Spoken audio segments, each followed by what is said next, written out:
Hey guys, how's it going? It's your boy Gaz991 here, and what we're going to be doing today is looking at what to look for when buying a second-hand car. So now we're putting ourselves in the buyer's shoes. You've just come to view the car.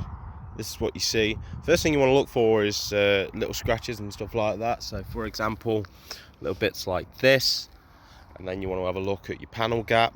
So this is the same side as the other, because that might indicate a bonnet's been changed or something like that, or it's been in some sort of accident.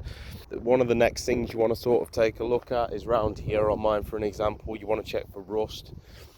On most cars, depending on what age, most cars like 15 years, maybe even younger, definitely older, you'll find rust on the wheel arches, maybe a bubbling of rust around the alloys. This is a perfect example here, if you can see that. But yeah, wheel arches, definitely your main area of concern for rust. Now, something that will stand out to you immediately with mine specifically is it's been modified. Now, if you do see a modified car, this isn't an indication to run off straight away. It could mean one or two things. You need to be careful with this, because it could even mean that it's a person that prefers to work on their own car because they prefer to do it themselves, because they know they'll do it better than what a garage will, and they know it's done properly.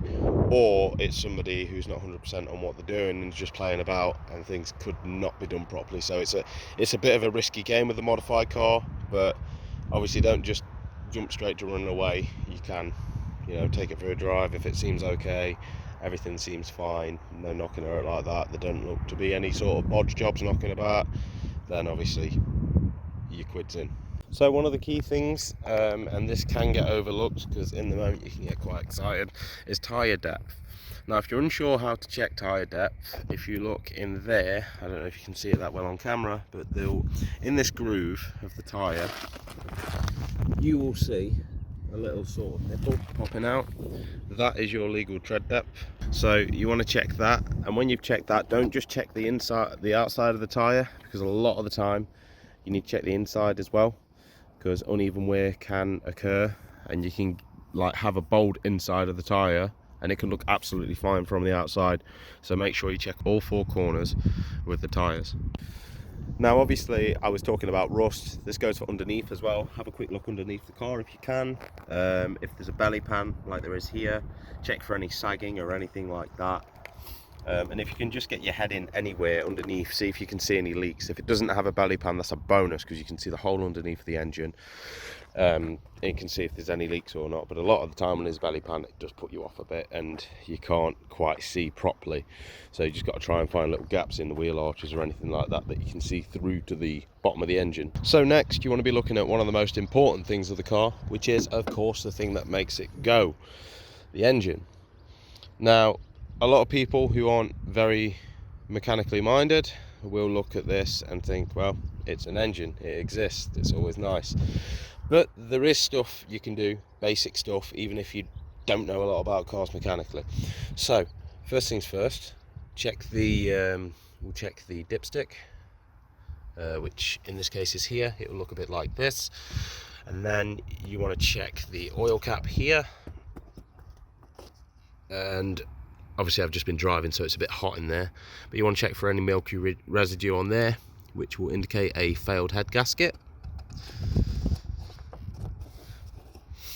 And then basically just checking your levels, so stuff like coolant, your power steering and things like that really, and your brake fluid. You'll see it, literally anything with a screw top on, open it, check it up. Obviously make sure you do this when the car's cold, which when you go to see a car, it should be cold.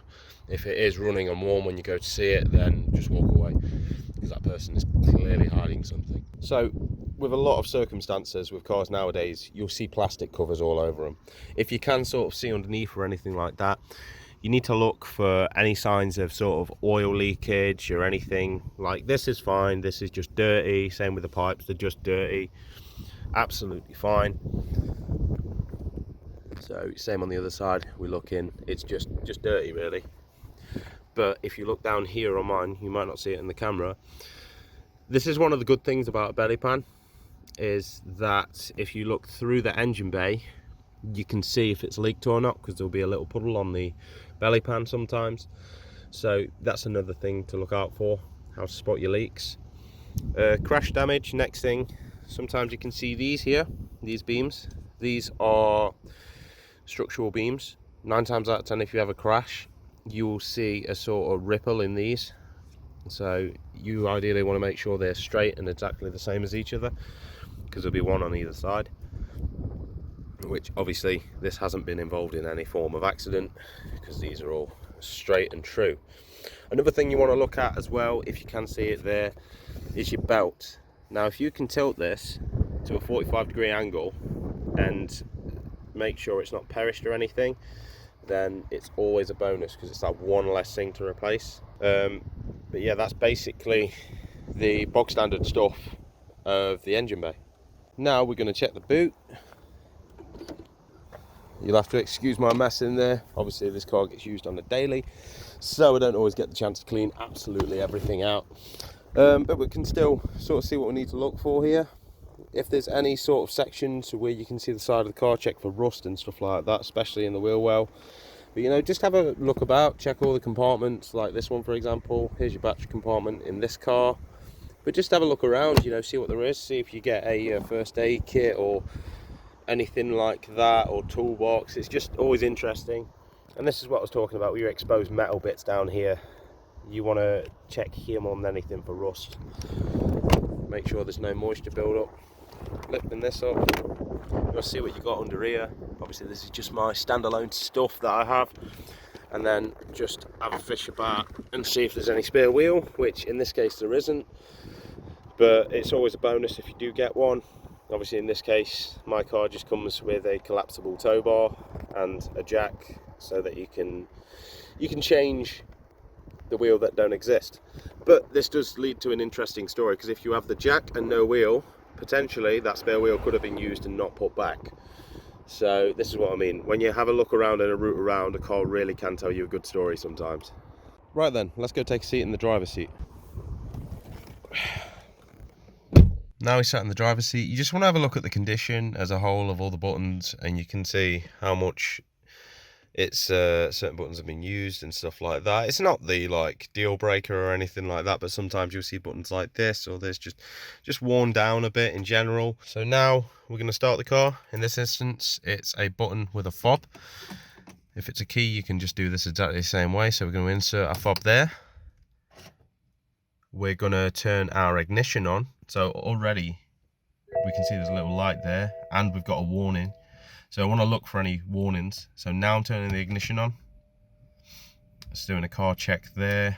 The main one, we can see we've got a parking sensor out. We can see we've got a bulb out. Obviously just basic stuff. So there we go. And yeah, we want to just let it go through its routine there. Make sure the head-up display works if it does. And again, there's that fault I was talking about, the restraint system fault. So now we're just going to start the car, and we want to put the windows down because we want to hear if it makes any sort of unnecessary noises, like any screeching or repetitive tapping or anything like that. So she started quite nice.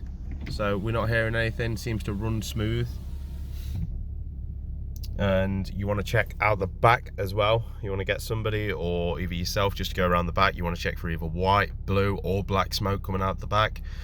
They tend to vary on problems, but you know, white smoke could be glow plugs, it could be sort of head gasket, the beginning signs, or it could just be moisture in the exhaust. But leave it a bit. If the white smoke continues, then it's bad. If the white smoke is just there for a few seconds, then it might not be too bad. But yeah, definitely query it and definitely sort of use that to your advantage, because you've then got to look into that and see what that problem is if you do want to commit to buying the car. So now we've got the car started, you'll see that these warning lights have stayed on. So this is obviously in fact a problem that we definitely need to talk about to the seller and say, you know, we've got these lights, I'm gonna have to sort out these, so that's something to add to your list to sort of try and knock them down a bit. So now what you'll really want to do is you just want to sit in the car for a bit, just have a bit of a play about while the car warms up and get up to operating temp. So I don't know, check the glove box, stuff like that, see if your cup holders work, just literally touch every single button, see if your aircon works, fans max, fans off, you know, literally everything. There is no end to what you can and can't do. You are looking at this car and you can literally check out anything.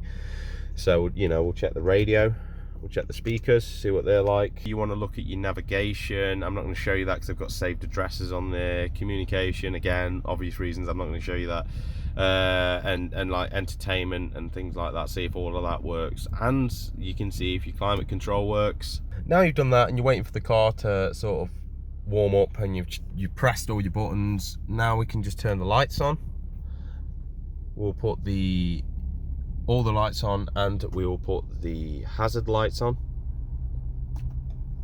and now we can just have a little walk around the car. We have our side indicators working there. We have a dip beam on this side working well, dip beam and a halo center indicators there. And you're just looking at all the lights to see if there's any dulling or anything like that. So side lights, indicators,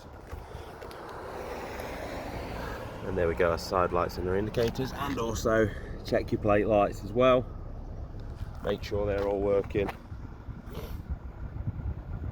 And yeah, and now the stage is to test drive it. So now we've done all the checks, we want to do the main thing that we're buying a car for, and we want to drive it. So you just want to make sure you've turned the radio off to start off with. Try and find somewhat of a bumpy road to go down so that you can hear any potential knocks or bangs or anything. Again, under power, if you put your foot down or something, just give it a little tickle, then check for any smoke coming out the back.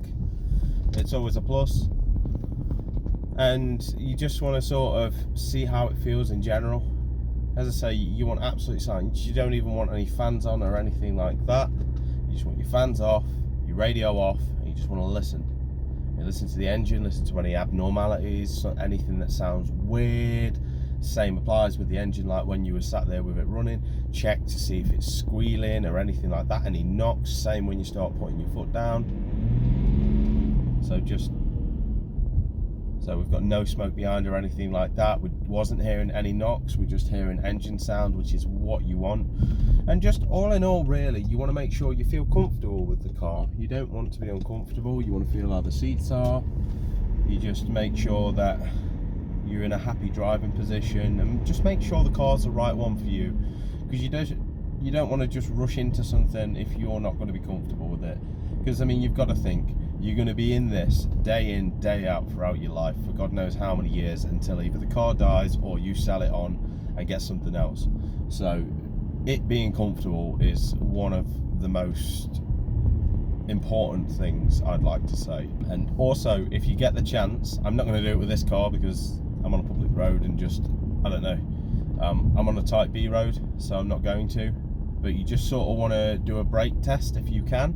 If you have the person in the car with you, the seller, then obviously make them aware and ask if they don't mind, because you don't just randomly want to slam on the brakes when you've got someone in the car. But yeah, obviously just ask him if it's okay. Can I just check the brakes over, and just check them over really, and you know, slam on the brakes. Make sure that there's no lock. If you lock and skid, then that could indicate a problem with the ABS system.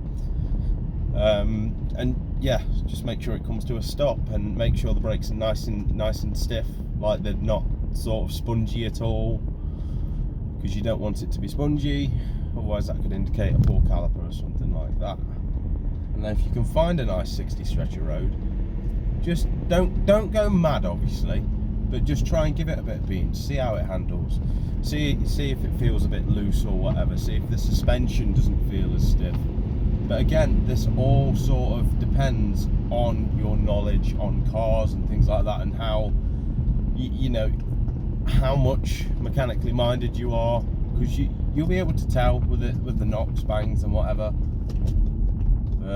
Yeah, and then just once it's up to operating temp, once you've been for your drive and it's up to operating temp, you just want to chill out and just have a little listen again to the engine and see what you think. Those are the sort of basics you want to look out for. It is a lot to take in, but do you know, when you're like, you're going to be spending on something that really you're going to be relying on to be your money maker, because it's going to get you to work and back, or whatever you're doing. You know, you want it to be reliable. You don't want to have problems with it all the time and stuff like that. So you really want to be taking like a proper close look at what you're doing, because it is so easy to find a bad car. I'll give you a prime example. Before this BMW, if you look in my channel, you'll see it. I bought a E60, a black E60. Brought it off the guy, and it was running when I got there, but I got way too excited. I've always wanted one of these cars, and I sat in it and I thought, oh my god, this has the potential to be my car. I got way excited, so I paid just over £2,000 for it, got it home the next day and started it up. Massive cloud of white smoke came out the back. So yeah, you've really got to be careful, and there are people out there who just don't care about like you as a person, because you know it really can traumatize you if you get a bad car, and it can ruin you, especially if you've got a family and stuff like that. It's hard enough as it is without people trying to do this. So yeah, just keep an eye out, and whatever you do, if you do happen to buy a car and it does happen to be bad, do not be afraid to take it back. Do not be afraid to pester them. They are selling you something that they've said works fine. Do not be afraid to like confront them if something goes wrong. Sometimes it can be a coincidence. Sometimes, a lot of the time, they know, and it's just so happened to die sooner than what they expected. So just don't be afraid to challenge them about it. But that is it for this video. If you did enjoy the video, please don't forget to like, subscribe, and maybe even hit that bell icon for notifications on future uploads. But until the next time, guys, peace.